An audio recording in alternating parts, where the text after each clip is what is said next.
What's up, brother? I haven't It's worn that shirt yet. it's a beaver. The Bucky shirt. Hold on. I Uh, can you hear me? There we can go. hear you. Yes. There you go. How about now? I still could have heard you then. Okay. All It right. was going the opposite way. All right. How you doing, man? Oh, I'm doing. You're doing well. We'll do it tonight here, yeah. So Yeah. last time I actually heard your voice Yeah. was Friday on a call with our mutual friend Anthony, who actually worked in the dish room 1982. Yeah. His story of my friendship goes far beyond that, but yeah, he actually brought you in on a three-way call to say he was going to get a new heart that day. It was an amazing call.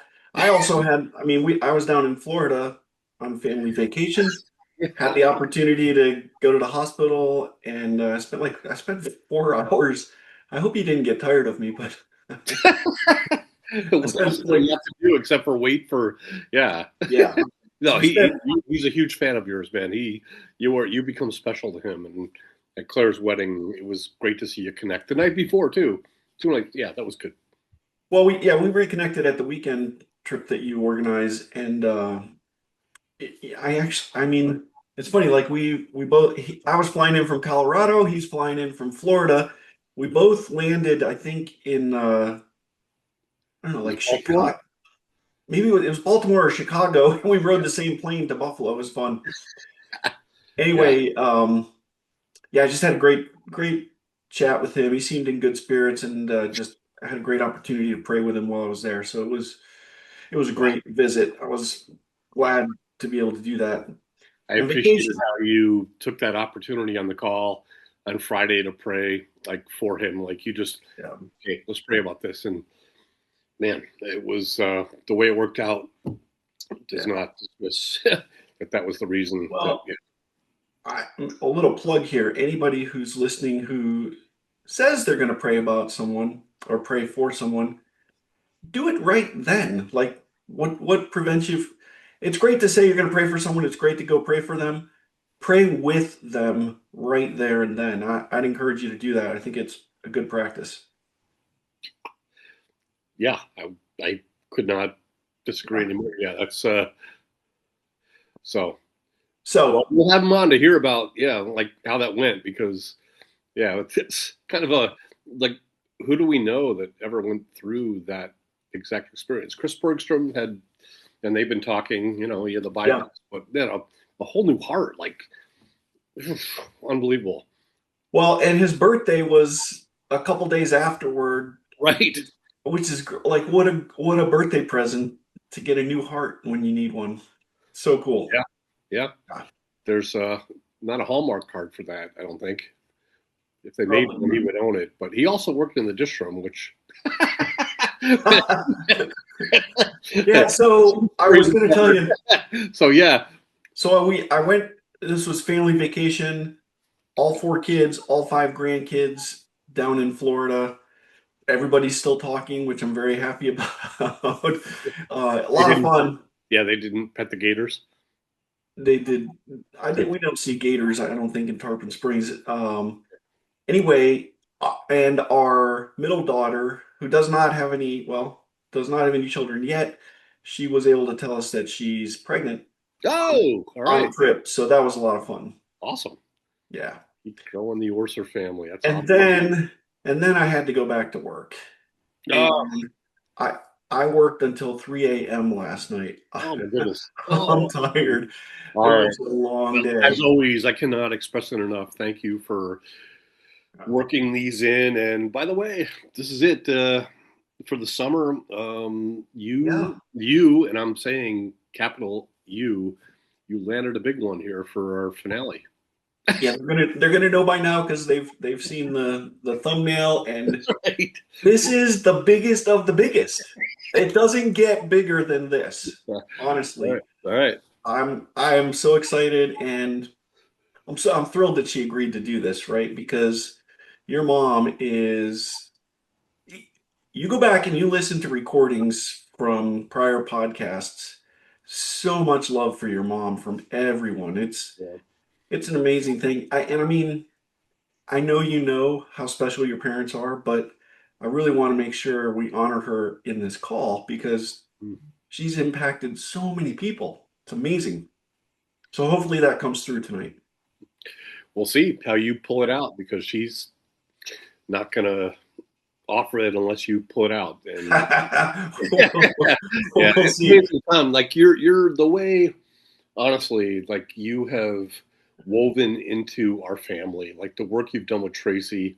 Weaseled my way into your family. Weasel, a beaver weasel. No, I mean, yeah, this started before. Like this is a God thing where, Yeah. you and I, we've documented our friendship um, at Houghton Camp. There were intervals where it went back and forth, and then, but the work you've done with Tracy, and who, by the way, that is one that we're going to put on. Be also a huge Yeah. move, Yeah. move your camera up here just a little bit. Yeah. Now there we go. All right. There we go. Now we can see it. Thanks. Haircut that my son-in-law Connor, that whose wedding you Nice. were at, gave me, and yep, need another one next week, baby. But yeah, thank you for Nice. yeah. Yeah. All right. I have one Bucky's story I have to tell you about this shirt. Do that. Did you see Andy Clancy's text the other night? I did. Amazing, right? Yeah, right. He said we got people sending us pictures of their Bucky's trips. Send them. It's amazing. Yeah. So Lori hates this shirt. She thinks Okay. she thinks it's juvenile and what adult would wear this? And she's not wrong. She's not wrong. She's wrong to consider that I'm an adult. That's where she went wrong. So I decided I decided to wear this on the plane down to Florida, Okay. and she was not happy. Like she begged me not to. I did it anyway. So Happens to you drop too with clothes and well, it's all sorts of you things. just said it So did. So whew. so I drop everyone off, and I had to go park the car and take the bus back over. I get on the bus. The bus driver would not stop talking how much he loved my shirt. Like immediately, he's like, Bucky's, I love Bucky's. I go there every time. Get to the airport, and we had one row in Southwest, 6 seats with 7 people because my youngest daughter's baby, 18-month-old, went on the trip with us, and she got passed around to 6 different people on the flight. Were you She, comfortable with that? Like she just like a loaf of bread or oh yeah, she was so happy. She loves this shirt. It's her favorite thing in the world. She thought it was a dog. yeah. Thought it was a dog. I had to tell her it's a beaver, right? So she was so well behaved because she was enamored with this shirt. And Lori's opinion of the shirt has gone up just a little bit if I wear it around Tatum, our granddaughter. Anyway, it's hilarious. And I love that this podcast is why Bucky's is part of my life. Oh, Kathy, Weisberg Yes. Sweeney, thank you very Yes. much for you would have discovered it anyway, but Yep. there wouldn't have been such a conversation around. Like she was incredulous that we hadn't heard of it yet. So I know. Well, I kind of am now too, because now I can't escape it, and everybody apparently knows what it is.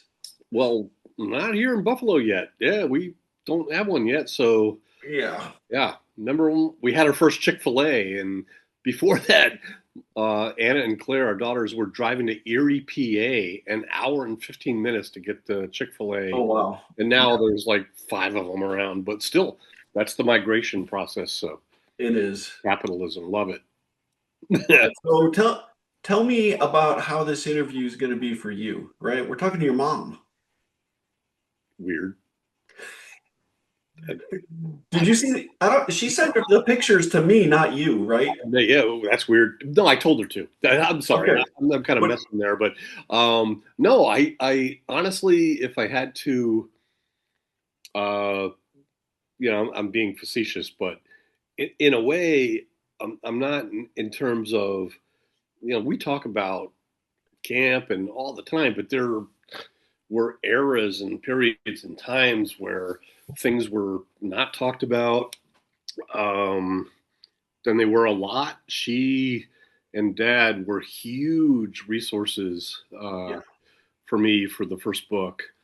Um, Oh yeah. but since we've re-engaged and done this, like one constant is that you have been a consistent way of bringing information out, and even to the point where every episode you mention that, the time I relayed to you that when Tom says he has 3 questions for you, make sure to answer all questions. But put some of it that on us, like, hey, you guys didn't ask that third question yet, so we'll probably catch some flack for that.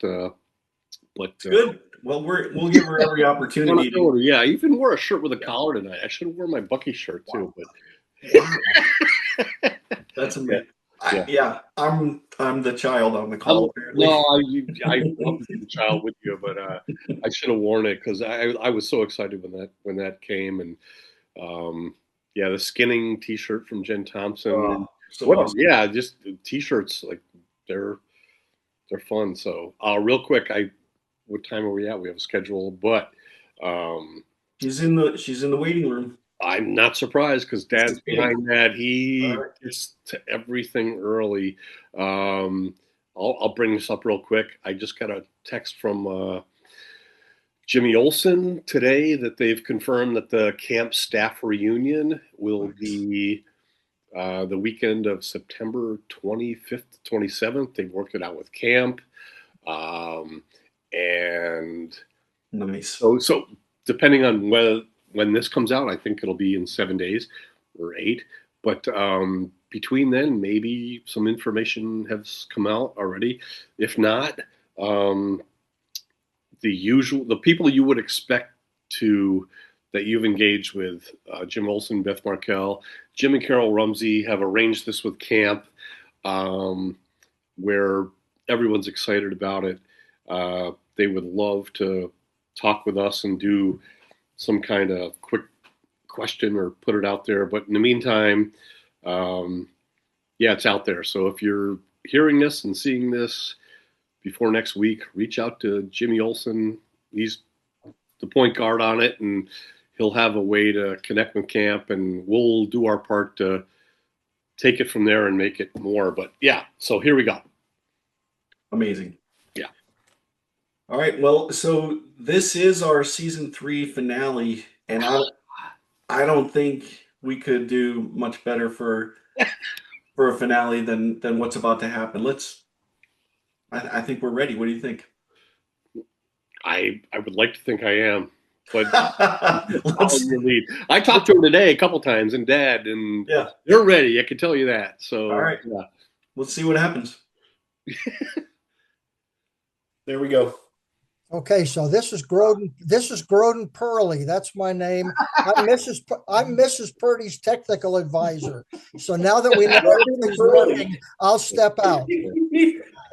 Thank you for the blooper video. Mileage out of that. All right. Absolutely My work amazing. is done here. All right. Somebody else stepping into the hot seat. Who is this? Try this. Am I brighter? Yeah, do that and maybe turn off the light behind her. Oh. I feel like I'm in the dentist's office. And we haven't even asked any questions. Oh, it's going to get hotter. Yeah. Okay. Wow, it is so great to see you. Is that better? That's perfect. Yeah, that's great. It's cool. I feel like I should be down on the couch listening to someone else and watching someone else. It's your turn in the hot seat. You is. hated so much that Tom has done that. You got to kind of bring it now for yourself. So. Oh, okay. Okay. Oh, okay. That's as old as I'll get. Let's start with where are we calling you from? We're in our home. We're in our home in Lake Pleasant. You're in Lake Pleasant. Yeah. Okay. Yeah. What's the weather like there today? It's warming up now? It was really hot for like 2 days, and now it's cold and rainy, and I like it better than hot. Okay. but not you like it better than snow, I hope. I love snow. Oh, see, If I heard that there was going to be snow in July, I would be delirious. I'd be so happy. I would. well, good But there's for not. you. Yeah, I think I got old in some way that I do not like the cold weather. I like skiing on it. Yeah. I Yeah. like going on a trip to go skiing, but shoveling a driveway or I don't know, walking my dog in the cold wind, no thanks. I don't like shoveling it, so at all. Okay, so For that, I want to welcome you to there's the shoveling too, right? I want to welcome you to the show that is dedicated to you. Because we've been doing this show now for 3 seasons, Yeah. and I keep telling people it's all about keeping you happy and providing content for you. And there's actually quite a bit of truth to that. Well, you do a good job. You're doing better on the questions. I would say that from an A to an F, you're kind of getting in there at about a B minus. Okay, so we have some room to improve. You could pass. Yeah. I am open to feedback and criticism, of course. So Yeah. now your son, I don't know if you're allowed to criticize or give Well, she feedback. just did. That was but B minus was my Houghton GPA, but it was okay. Yeah, it got you a career in the NFL, so it must have worked. Yeah, Right. So that's hilarious. All right, we didn't actually. I'm glad you're here. I'm going to share screen for a second and make sure this is all set up for this. I can. While you're doing that, Yeah. our season 3 opener, the thumbnail for it was a picture of you and Mom at Claire's wedding. Yeah. And how cool was that? That, like, obviously that is a picture that I would have wanted to capture, but I couldn't do it because I had to have some kind of job of walking Claire down the aisle, and I was not positioned to do it. But the pictures that came through from the professional photographer were like caught that perfectly. They did. I love that picture. I'm glad to hear you say you love it because there's my wedding pictures, there's pictures of my kids, and then there's that picture, and then everything else. Oh, I absolutely am so we're going to see it again tonight because I had to indulge myself. So, but I love that was captured somehow, giving you the uncomfortably long hug, right? yeah. Oh yeah. Awesome. Ever since the video, I have gotten a number of them in a number of bizarre places from people that shocked me. Well, Bruce that makes me so happy. So Byrne was a backbreaker. Yes. It was like, okay, Bruce. Yeah, back off, Bruce. That makes me so happy. All right, let's take a look at this. And usually we don't do this while guests are on, but I think in your case, this is going to be fun. This list. Yeah. What are your thoughts when you look at this list of people that you basically know all these people, I think?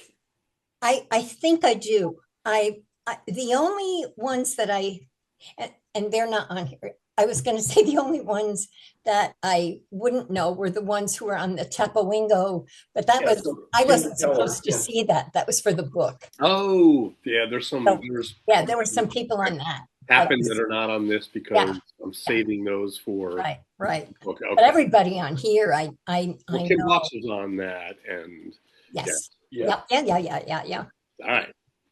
Yep. But I mean, is it still just a B minus? Because look at the list. No. Oh, the list is fabulous. It's the questions.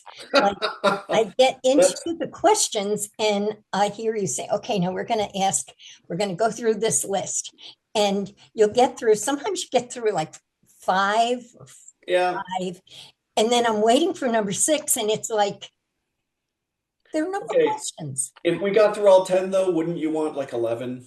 Well, sure. Yeah.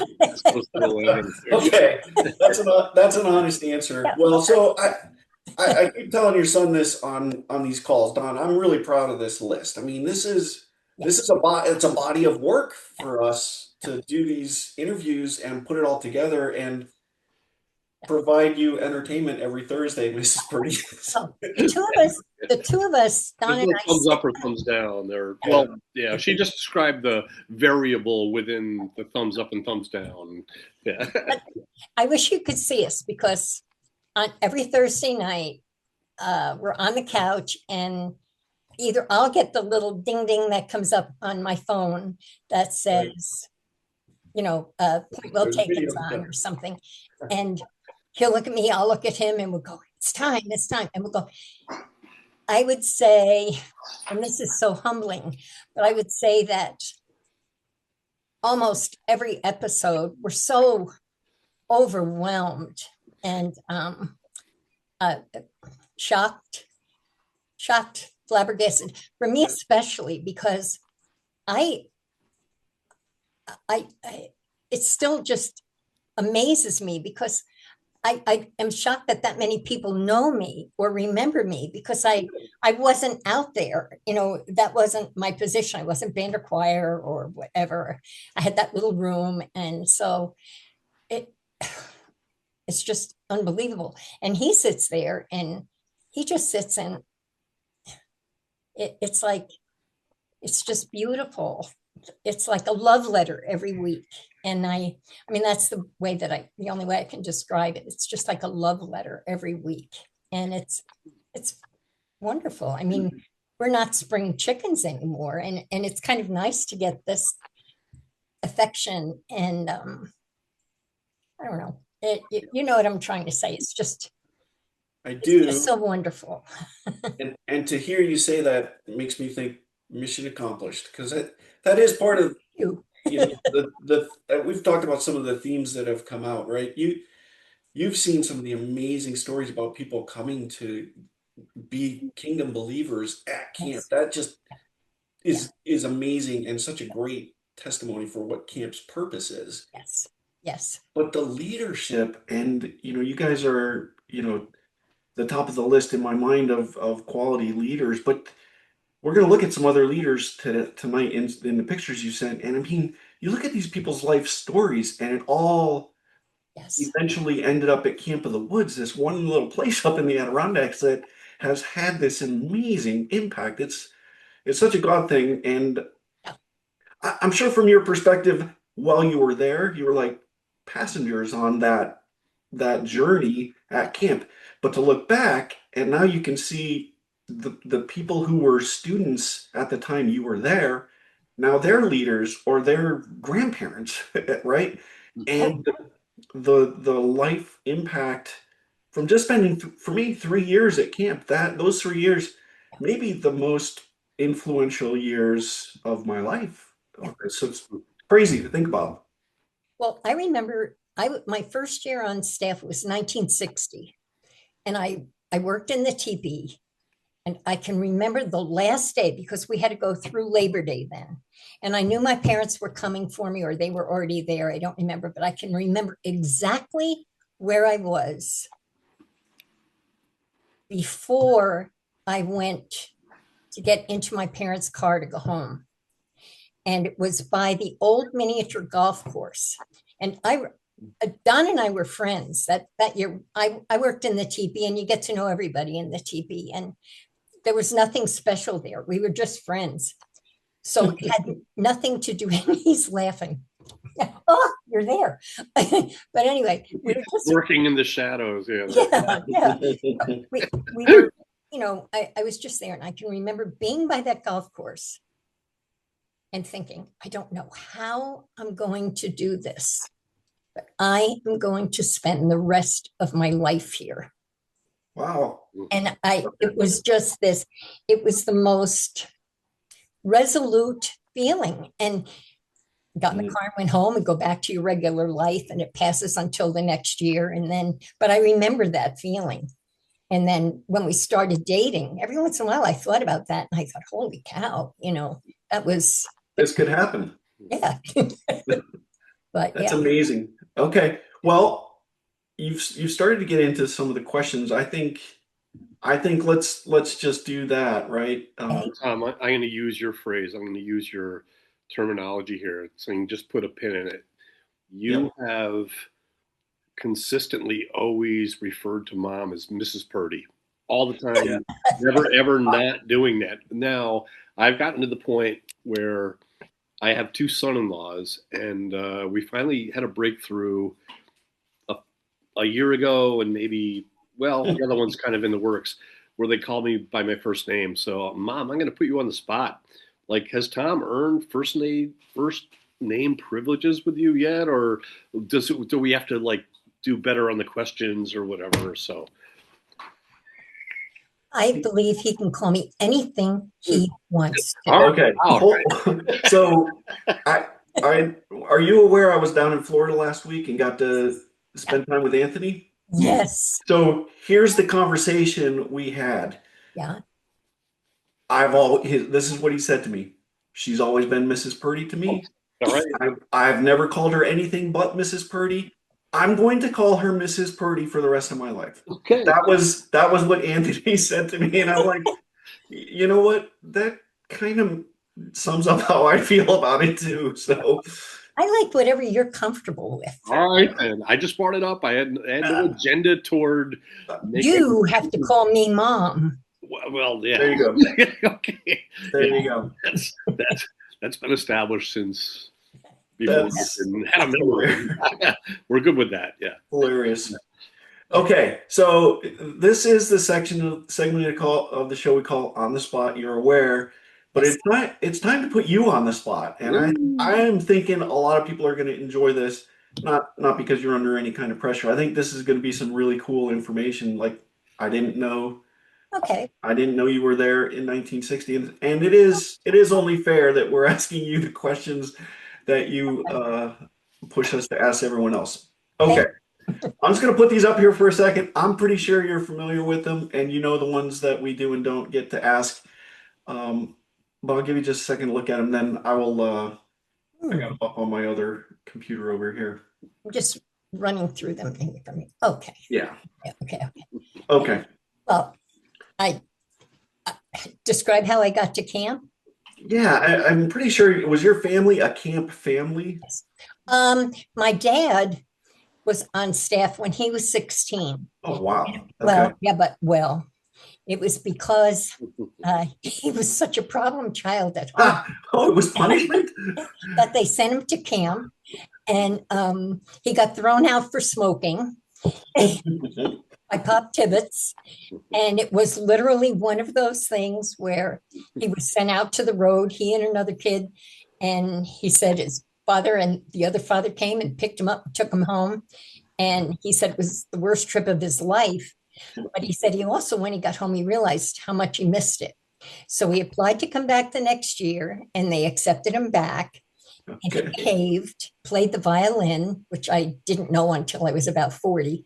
And he came back. And then after he got married, and we were a family of 4 kids. And I think I was about, I don't know, I'm probably was 9 or so when we started coming up, and we came up for a week, and then the next year we came for 2 weeks. And after that, I applied to be on staff when I was 16, and I was accepted and worked in the teepee, and that's how I got here. That's our history. Did your siblings work there too? Yeah, every one of them.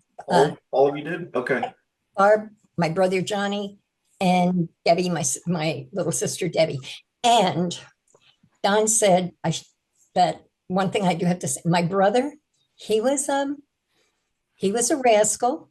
He kept the personnel director and Don on his toes a lot. And Debbie, she was so sweet and quiet. But Don said that I should, what? You had to learn, you caught her, right?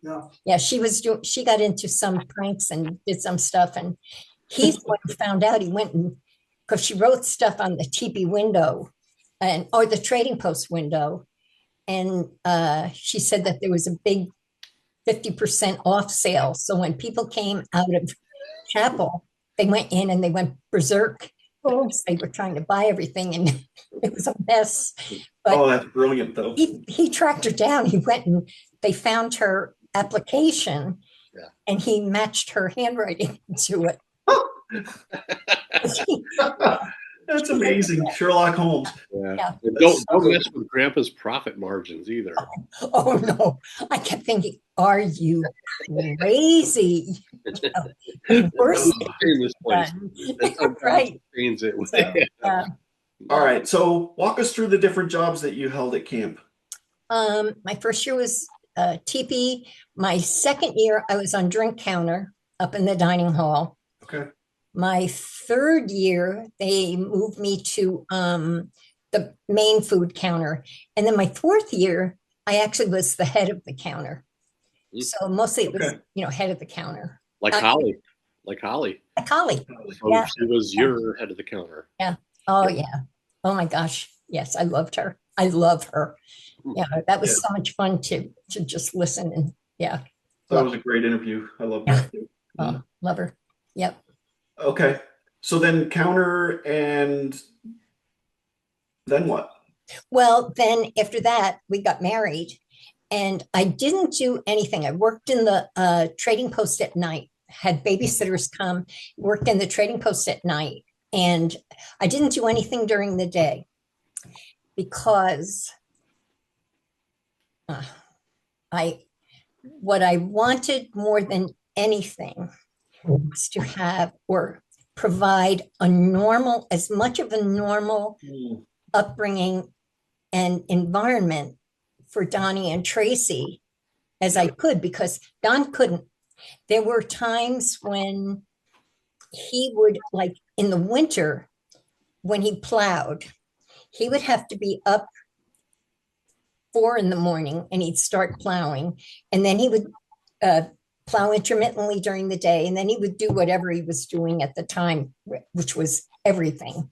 And then at night he would plow again till all hours of the night. So the kids would go like 2 weeks without seeing him. Yeah. And so I thought my biggest worry was discipline, and I just wanted to make sure that they knew that they had both a mother and a father, and so he and I made an arrangement, and that was that I would handle everything with the kids with no problem, discipline, doing everything else. But when I said something had to be handled by him, he said, "JoAnn, no matter where I am, if I'm in a board meeting or anything, call me. I will come home immediately and I'll take care of it." And that's what he did. I mean, it was. I hated those calls. I know, Don. How many times did that happen for you, buddy? Enough to remember a few that I did. I don't like. I don't want to do that again. Yeah. Wanted to. Tracy was. She was so good. She really was. Yeah. All right. She was such It's on the record now, so until she became a teenager, and then she was. But she always had this. Tracy was the type who would be really, really sweet, and I would say, "Tracy, don't do that." She's so smart, always. And she would dare me. She would just do it right in front of me, and then finally I'd slam her one. That's Brooks. Yeah. Anyway. Yeah. So they were both really, really good. Really good. And Still are. Yeah. Yeah. Okay. Eventually, though, you went to work at camp again. When was that? When you went back to work in the dining hall? 1976. When Woodlands started to get established and whatever, my father-in-law wanted my mother-in-law down in Woodlands with him, because that was the center. That's where the speakers were eating and guests were eating. And so she was doing the job up in the dining hall, and the job of Okay. Ordering the food, and inventory, and Yes, Yeah, making sure the cooks had the right. Yeah, what's the job title for that role? there was none really. I mean, not that I can remember. It was just, Okay. it was just, feeding the multitudes, or right, yeah, Miracle getting the worker. chefs to, yeah. right. Not in the- Mainly, I broke it down to like on Monday, I did certain things, Tuesday, Wednesday, Thursday, Friday, I did certain things. Yeah. Uh, ordering, but Ken Reed was there and he was so good at it.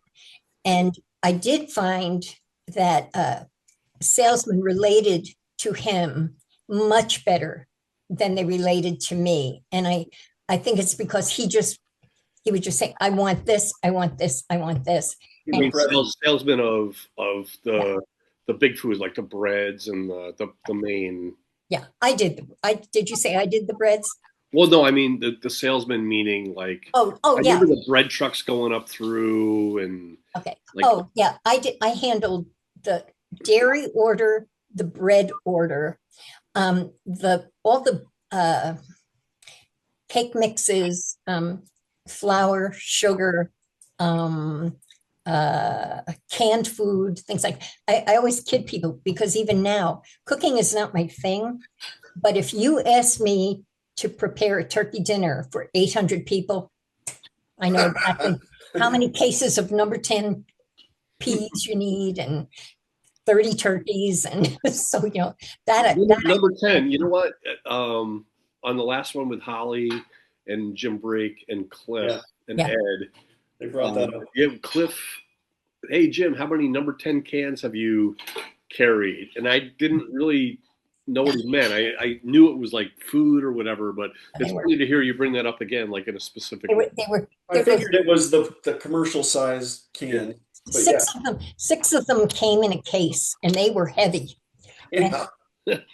I used to get palpitations because I'd watch them carry two cases. So when you're carrying something that's 2 feet tall or taller than that, whatever, and very heavy, and I knew they had to go up those stairs. I would wait. Those stairs weren't very steep. No, but they were slippery. They were steep. But they were also slippery because the rain would come down through there. Yeah, they're outside. I went up with wet feet all the time if it was raining, and I kept waiting for the. I laughed when Jim was talking when they were talking about the chickens because one day,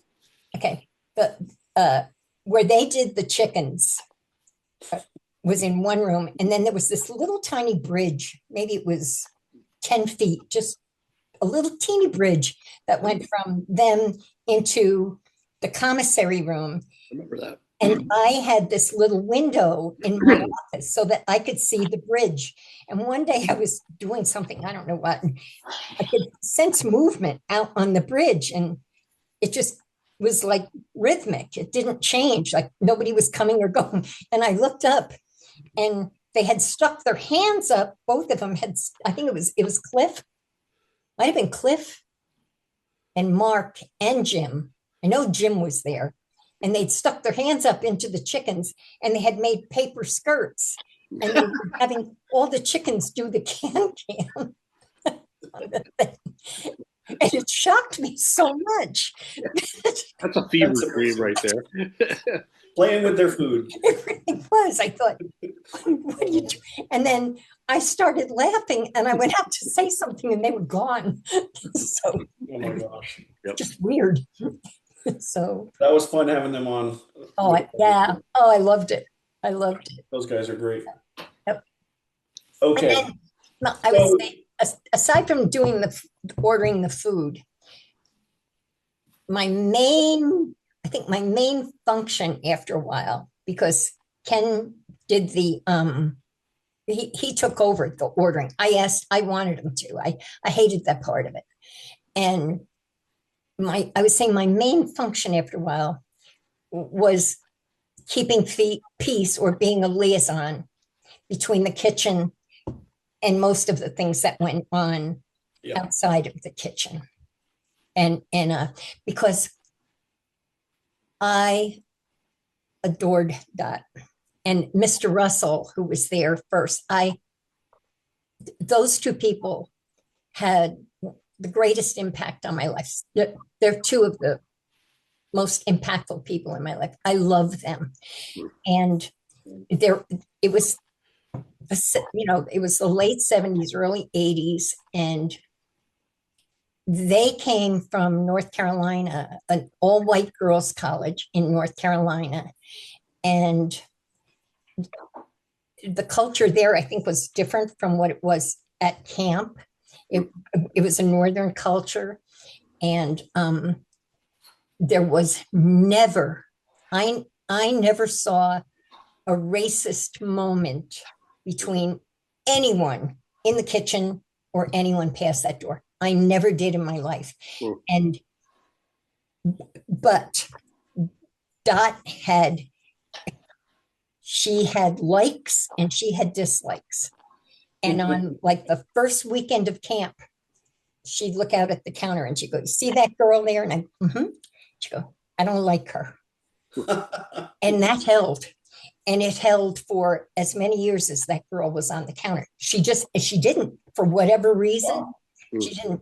And one year, she looked at me, and she always, when she was happy and she just wanted to talk to me lovingly, she would call me JoAnn, JoAnn, and when she was kind of happy, she was saying, "Mrs. Purdy." I thought, okay. I think this is in your book, Don. Yeah, it is, but I'm actually getting a few more things a few more details beyond what was in the book. So already, yeah. So but when she was not happy, and it wasn't that she wasn't happy with me, it would be if she wasn't happy, but she wanted me to handle something. She'd go, "Miss Purdy." And I knew then that, but she stood there behind the line one time.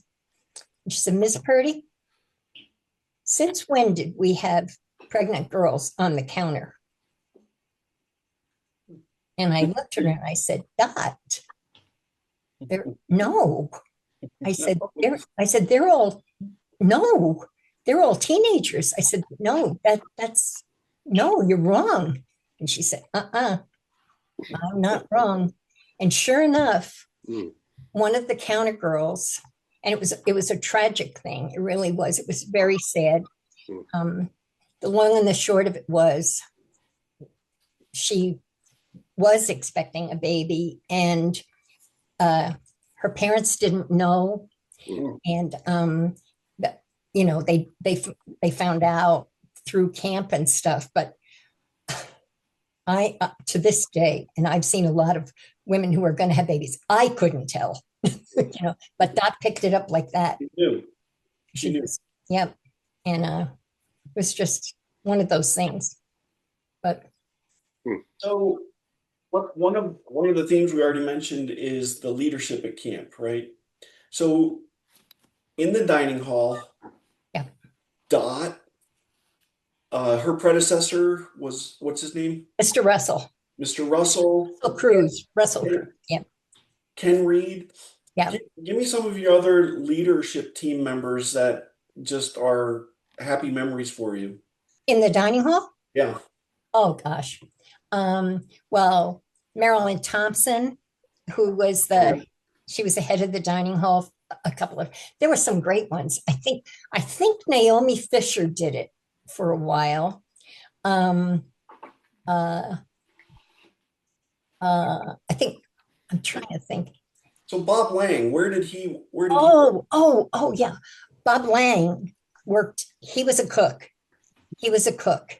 And some of his story documented in Don's book is just what a life, right? He had a very hard life too. He had a very hard life, and camp was a respite for him, a wonderful, good for him. Yeah. One of the things that you shared, Mom, about Bob Lang, that's not in the book, was when he passed. I don't know why I didn't include it. Maybe just because that was kind of my the journey through. There was so much, I was taken in, and didn't feel like I wanted to just put everything. But I remember you saying when he passed away, he was at camp, and there was a real, it all happened there. Like, Oh yeah, it was Grandpa was wonderful. Bob and Ruth, his wife, were there, and I know that they lived in town for a while. I don't remember the reason why, but it was very obvious that Bob was dying, and Grandpa said, "I want him to have a room in Woodlands, and we'll move in." They moved in a hospital bed, and they gave him a room. They gave him a room. like a hospice situation. It was, I think, a hospice situation before there was hospice. Yeah. The camp nurses went in to be with them, but anyone who wanted to go and see him, and that Bob felt up to. So many staff people and guests went in, and they were in there with him a lot during the last week. And I know Tracy wanted to go see him, and I hadn't been in there to see him yet. And she and I went to see him the night that he died, and he was there. He recognized us. He talked to us, and he held our hand, and he told us that he loved us. And like Ruth said, she said he has one foot already in heaven right now. But he passed very peacefully, from what I understand. Yeah. But I thought Grandpa was wonderful with that. They brought meals to her, to him. It was great. Yeah.